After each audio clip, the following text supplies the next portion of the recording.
এখন আমরা আলোচনা করব জীবন ও বৃক্ষের একেবারে সম্পূর্ণ খুঁটিনাটি বিষয়। লেখক মোতাহের হোসেন চৌধুরী জীবনকে তিনি বৃক্ষের সাথে তুলনা করেছেন। আমরা জীবনে অনেক সাহিত্যিক, অনেক লেখককে দেখেছি যারা জীবনকে বিভিন্ন কিছুর সাথে তুলনা করেছেন। কেউ বা নদীর সাথে, কেউ বা সাগরের সাথে, কেউ বা মাটির সাথে, কেউ বা পাহাড়ের সাথে। এক একজন এক একভাবে জীবনকে তুলনা করেছেন বিভিন্ন কিছুর সাথে। মোতাহের হোসেন চৌধুরী তুলনা করেছেন একটি বৃক্ষের সাথে। এবং এই জীবন ও বৃক্ষ এটি সংস্কৃতর কথা নামে একটি গ্রন্থ থেকে নেওয়া হয়েছে। মোতাহের হোসেন চৌধুরী জন্ম 1903 খ্রিস্টাব্দে বর্তমান লক্ষ্মীপুর জেলায় কাঞ্চনপুরে তিনি জন্মগ্রহণ করেন। ঢাকা বিশ্ববিদ্যালয় থেকে তিনি বাংলায় MA পাশ করেন। পেশাগত জীবনে তিনি শিক্ষক ছিলেন। 1926 সালে বাঙালি মুসলিম জনগোষ্ঠীর মধ্যে বুদ্ধিবৃত্তির চর্চার প্রসার ঘটাতে ঢাকায় প্রতিষ্ঠিত হয় মুসলিম সাহিত্য সমাজ। খুব বেশি গুরুত্বপূর্ণ, এটা ভালো করে দেখবে। মোতাহের হোসেন চৌধুরী মুসলিম সাহিত্য সমাজের অন্যতম পুরোধা ছিলেন। পুরোধা মানে কি? প্রধান ব্যক্তি ছিলেন, মানে তিনি যে এটা প্রতিষ্ঠা করছেন তার প্রধান ছিলেন তিনি। মুসলিম সাহিত্য সমাজের সঙ্গে যুক্ত অন্য সাহিত্যিক চিন্তকদের মধ্যে তিনি মনে করতেন জ্ঞান যেখানে সীমাবদ্ধ, বুদ্ধি সেখানে আড়ষ্ট, মুক্তি সেখানে অসম্ভব। এটা খুবই গুরুত্বপূর্ণ তার লেখা, এটা মনে রাখবে। এই লাইনটা খুবই গুরুত্বপূর্ণ, এটা ভালো করে দেখবে। উদারপন্থী মানবতাবাদী চিন্তাধারার স্নাত মোতাহের হোসেন চৌধুরী মননশীল, চিন্তা উদ্দীপক ও পরিশীলিত গদ্যের রচয়িতা হিসেবে বাংলাদেশের লেখকদের মধ্যে বিশিষ্ট হয়ে আছেন। তার আলোচিত গ্রন্থ সংস্কৃতির কথা বাংলাদেশের প্রবন্ধ সাহিত্যের এক মূল্যবান সংযোজন। এটা খুবই গুরুত্বপূর্ণ। সংস্কৃতির কথা তার একটি প্রবন্ধ। তার প্রকাশিত অন্য দুটি গ্রন্থ হচ্ছে ক্লাইভ বেল এর সিভিলাইজেশন গ্রন্থ অবলম্বনে রচিত সভ্যতা এবং বার্ট্রান্ড রাসেলের কনকিউস্ট অফ হ্যাপিনেস গ্রন্থের মধ্যে সুখ। সভ্যতা ও সুখ তার দুটি অনুবাদ গ্রন্থ। সভ্যতা এবং সুখ তার দুটি কি গ্রন্থ? অনুবাদ গ্রন্থ। এগুলা খুব বেশি গুরুত্বপূর্ণ, এটা বারবার পরীক্ষায় আসে। আমরা এখন লাইনগুলোর প্রতিটার ব্যাখ্যা আলাদা আলাদা করে দেখব। সমাজের কাজ কেবল টিকে থাকার সুবিধা দেওয়া নয়, মানুষকে বড় করে তোলা। তো সমাজের কাজ আমরা দেখি যে তোমাকে 1000 বছর বাঁচিয়ে রাখার কিছু নেই, তোমাকে বড় করে তোলা, তোমার আত্মসম্মান বৃদ্ধি করা, তোমার বিভিন্ন রকম জ্ঞান বুদ্ধির বিকশিত করা, এটাই সমাজের মূল কাজ হওয়া উচিত। বিকশিত জীবনের জন্য মানুষের জীবন আগ্রহ জাগিয়ে দেওয়া, মানে তুমি যাতে বিকশিত হতে পারো, তুমি যাতে নিজের বুদ্ধিকে আরো বেশি বিকশিত করতে পারো, তার জন্য জাগ্রত করা, বিবেক জাগ্রত করাই সমাজের কাজ হওয়া উচিত। স্বল্প প্রাণ, স্থূল বুদ্ধি ও জবরদস্তি প্রিয় মানুষের সংসার পরিপূর্ণ। তো এখানে বলছে যাদের স্বল্প প্রাণ বা যারা ক্ষণস্থায়ী, স্থূল বুদ্ধি যাদের বুদ্ধি বিকাশ খুবই কম, জবরদস্তি প্রিয় যারা মানুষদেরকে চেপে ধরে কাজ করাতে পছন্দ করে, এরকম মানুষ দ্বারা আমাদের আশেপাশটা একেবারে ভরে গেছে। যারা নিজেরা কিছু করে না, অন্যকে করতেও বাধা সৃষ্টি করে। তাদের কাজ নিজের জীবনকে সার্থক ও সুন্দর করে তোলা নয়, মানে তাদের মূল কাজ নিজের জীবনকে তারা কিভাবে উন্নতির পথে নিয়ে যাবে, অগ্রগতির পথে নিয়ে যাবে, সেটা তারা চিন্তা করে না।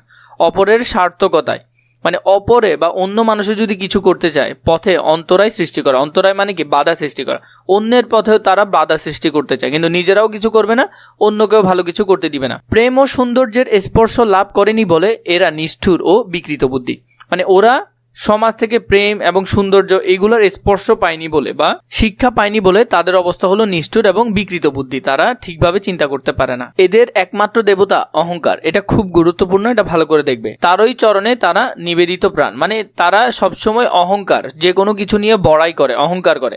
ব্যক্তিগত অহংকার, পারিবারিক অহংকার, জাতিগত অহংকার, এই সবেরই নিশান উড়ানোই ওদের কাজ। তো তারা কি করে? ব্যক্তিগতভাবে কোনো কিছু যদি তাদের কাছে থাকে তারা সেটা নিয়ে অহংকার করে।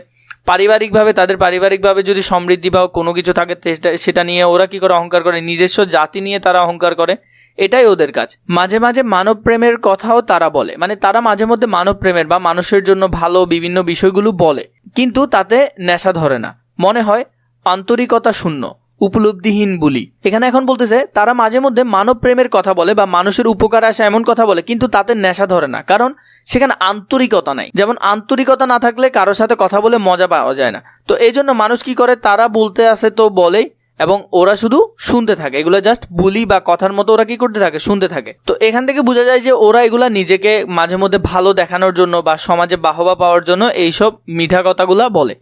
তো এতে কোনো মানুষও বুঝে যায় যে এতে কোনো কাজ হবে না, মানুষও শোনার আছে তাই শুনে, এরপরে আর এগুলা নিয়ে কোনো কথা হয় না। এদের স্থানে এনে দিতে হবে বড় মানুষ, মানে যারা মানুষের জন্য ভাববে, সূক্ষ্ম বুদ্ধি, যাদের বিচক্ষণতা আছে, উদার হৃদয়, যাদের মন অনেক ভালো, গভীর চিত্ত ব্যক্তি মানে যারা গভীরভাবে ভাবতে পারবেন, যাদের কাছে বড় হয়ে উঠিবে জীবনের বিকাশ মানে যাদের কাছে জীবনকে বা মানুষের জীবনকে অনেক দূর পর্যন্ত নিয়ে যাওয়াই যাদের কাজ হবে। কেবল টিকে থাকা নয়, কেবল সমাজে বেঁচে থাকা নয়, মানুষকে আত্মসম্মান বোধ এনে দেওয়া, এটাই তাদের কাজ হবে। তাদের কাছে জীবন আদর্শের প্রতীক হবে প্রাণহীন ছাঁচ বা কল নয়, সজীব বৃক্ষ যার বৃদ্ধি আছে, গতি আছে, বিকাশ আছে, ফুলে ফলে পরিপূর্ণ হয়ে অপরের সেবার জন্য প্রস্তুত হওয়া যার কাজ।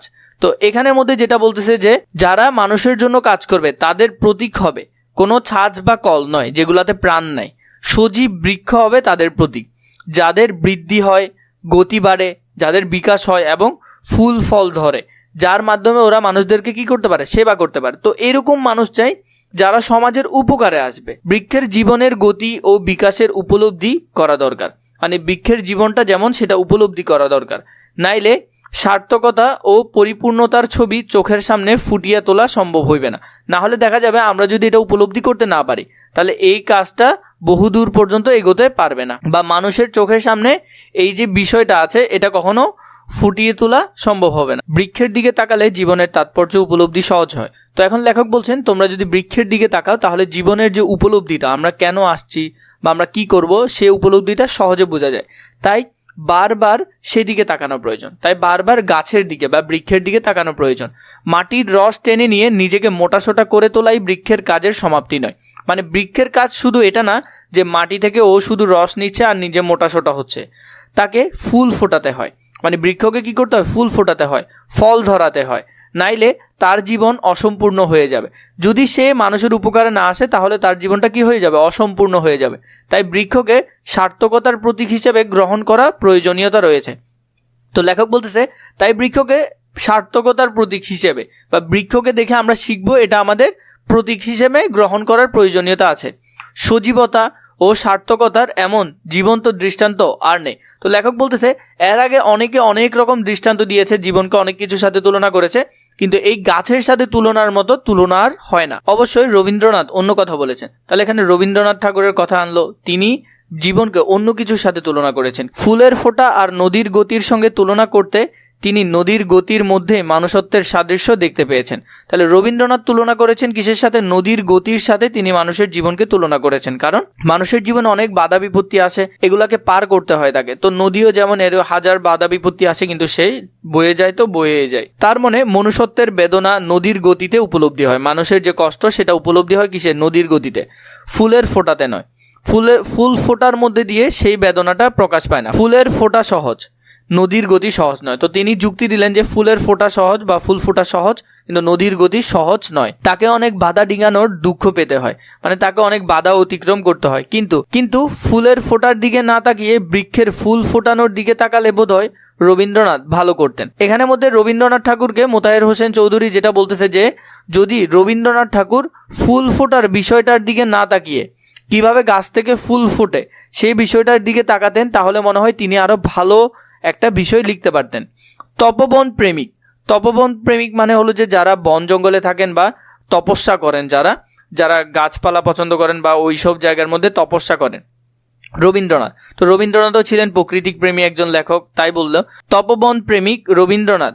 কেন যে তা করলেন না বোঝা মুশকিল। তো তপবন প্রেমিক বা এই যে গাছপালা প্রিয় মানুষ, তিনি যে এটা করলেন না কেন সেটা তিনি খুঁজে পাচ্ছেন না, জানি বলা হবে। তো তিনি বলতেছেন হ্যাঁ আমি বুঝছি যে অনেকে এটা বলবে নদীর গতিতে মনুষ্যত্বের দুঃখ যতটা স্পষ্ট হয়ে ওঠে বৃক্ষের ফুল ফোটা তা ততটা স্পষ্ট হয়ে ওঠে না। তো বলতেছে যে নদীর গতির মধ্যে মানুষের যে বয়ে চলার যে বিষয়টা, বাধা অতিক্রম করার বিষয়টা যেভাবে ফুটে ওঠে এটা ফুল ফোটার মধ্যে দিয়ে হয়তো স্পষ্ট হয় না।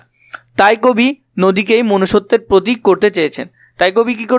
নদীকেই মনুষ্যত্বের প্রতীক করতে চেয়েছেন। এটা রবীন্দ্রনাথ ঠাকুরের কথা বলছে। দ্বিতীয় পর্ব যদি প্রয়োজন হয় আমাকে কমেন্ট করে জানাবে, ইনশাআল্লাহ খুব তাড়াতাড়ি তোমাদের জন্য দ্বিতীয় পর্বটা আমি নিয়ে আসবো।